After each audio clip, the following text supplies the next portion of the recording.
নমস্কার, ডিসপ্রিং চ্যানেলে সকলকে স্বাগত। আজকে আমি আবার একটা নতুন রেসিপি নিয়ে আপনাদের সামনে হাজির হয়েছি। তো আজকে আমি বানাবো নারকেলের ক্যারামেল পুডিং। তো তার জন্য আমার লাগছে নারকেলটা আমি ভেঙে নিয়েছি। ভেঙে নিয়ে আমি এটাকে কুড়ে নিয়েছি। এই যে নারকেলটাকে আমি কুড়ে নিয়েছি। এটা তো সঙ্গে সঙ্গে হয় না, আগের থেকে একটু না করে রাখলে হবে না, সেই জন্য আমি এটাকে কুড়ে রেখেছি। এবার আমি গ্যাস জেলে কড়াইটা বসিয়ে দিচ্ছি। কড়াইটা বসিয়ে দিলাম।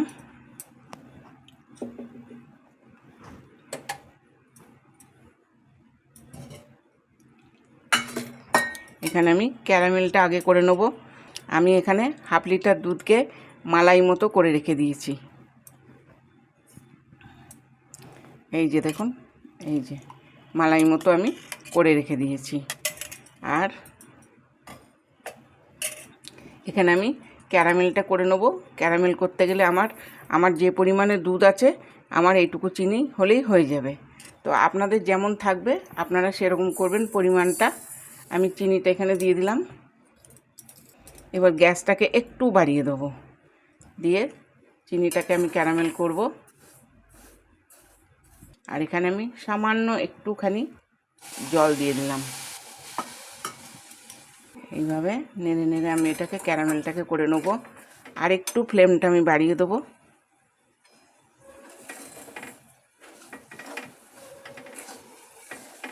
এই পুডিংটা সকলেরই খুব ভালো লাগবে, বাচ্চাদের তো খুবই ভালো লাগবে আর বড়দেরও ভালো লাগবে। আমার ঘরে নারকেল ছিল, কিন্তু জলটা শুকিয়ে যাচ্ছিল, কিন্তু কি করব, দেখলাম যে নারকেল দিয়ে একটা পুডিং বানিয়ে ফেলি, তো সেটাই আমি আপনাদের সঙ্গে শেয়ার করছি। গ্যাসটাকে আরেকটু বাড়িয়ে দিলাম। এটা খুব সহজেই হয়ে যায়, খুব তাড়াতাড়ি, সময়ও বেশি লাগে না।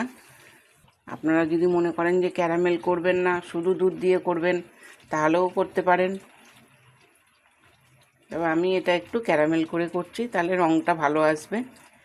বাচ্চাদের জন্য করলে পরে বাচ্চাদের যত কালারফুল জিনিস খাওয়ানো হবে, ওরা তত ভালোবাসবে খেতে। আমার চিনিটা আস্তে আস্তে কালার হতে লেগেছে।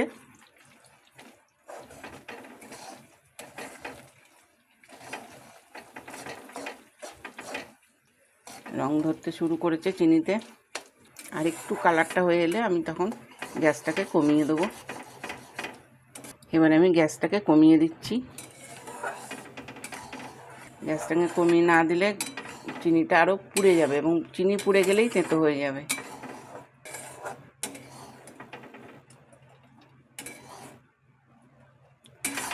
আর একটু কালারটা হবে।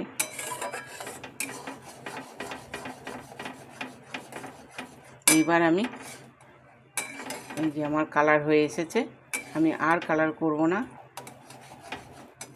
এইবারে আমি এই যে আমার দুধটা আছে, এই দুধটাকে আমি এবার এর মধ্যে দিয়ে দেবো।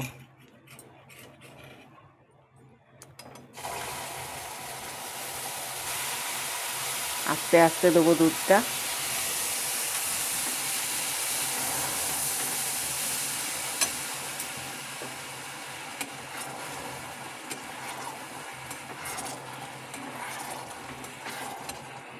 বাকি দুধটাও আমি আস্তে আস্তে ঢেলে দেবো।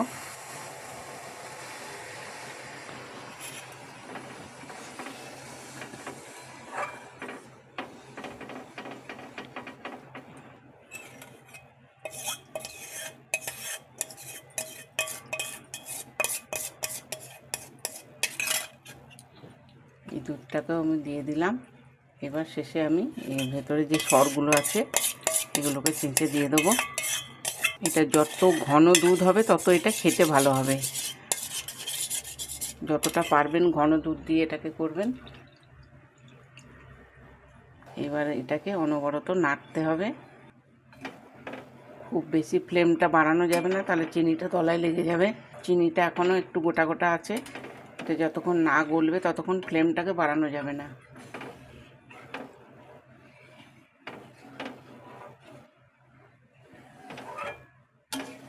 এইবার আমি একটুখানি ফ্লেমটা বাড়িয়ে দেবো।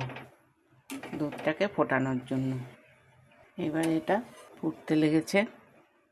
এবারে এর মধ্যে আমি কয়েকটা ছোট এলাচের দানা দিয়ে দেবো। কয়েকটা ছোট এলাচের দানা দিয়ে দিলাম।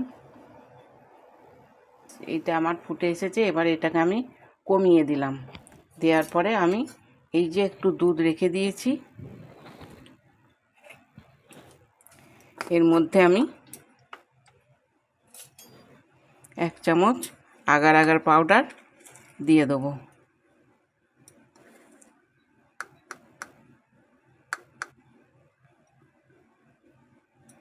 এটাকে আমি এবার গুলে নিলাম।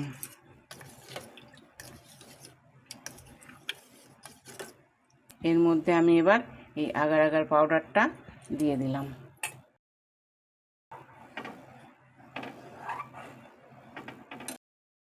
এবার আমি গ্যাসটাকে অফ করে দিলাম। এবার আমি এই বাটিটা নিয়েছি, এটার মধ্যে আমি এটাকে ঢেলে দেবো।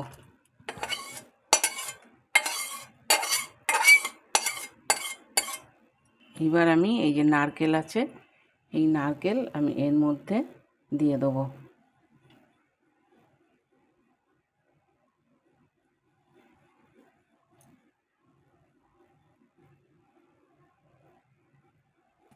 আমি কিছুটা এইভাবে নেড়ে দিচ্ছি।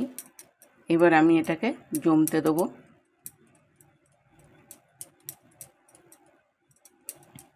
জমে গেলে আমি আবার আপনাদের সামনে নিয়ে আসব। তো বন্ধুরা, আমি আমার নারকেলের পুডিং নিয়ে চলে এসেছি। দেখুন কেমন জমে গিয়েছে এটা, একদম এই যে উঠে পড়ছে সাইড থেকে। তো আমি এটা একটা থালার মধ্যে, এটা আমি হাতে করেই, আমার হাতের মধ্যেই উঠে চলে আসবে।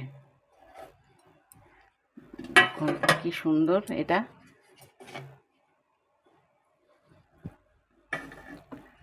ব্যাস আমার হয়ে গেল। এবার আমি একটু গার্নিশিং করে দেবো। বাচ্চা তো, ওরা একটু গার্নিশিং করা খাবার খেতে ভালোবাসে। তো আমি এই সাইড দিয়ে একটু নারকেল দিয়ে দিচ্ছি।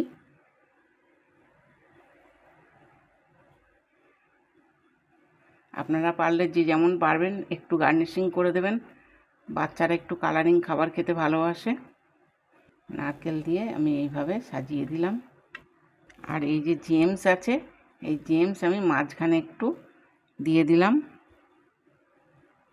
এইভাবে একটু ওদের সাজিয়ে দিলে ওরা সব খাবারই খেতে ভালোবাসে। এটা দিলাম, আর আমি এখানে একটা দিয়ে দিলাম। ব্যাস হয়ে গেল আমার নারকেলের পুডিং। তো বন্ধুরা, আমার এই রেসিপিটা যদি আপনাদের ভালো লেগে থাকে তাহলে একটা লাইক দেবেন, কমেন্ট করবেন, শেয়ার করবেন, আর আমার চ্যানেলটাকে সাবস্ক্রাইব করবেন, করে আমার পাশে থাকবেন। তাহলে আমার সমস্ত নতুন রেসিপি আপনাদের কাছে সবার আগে পৌঁছে যাবে। আজকে এই পর্যন্তই। আবার আসবো অন্য কোনো দিন অন্য কোনো নতুন রেসিপি নিয়ে।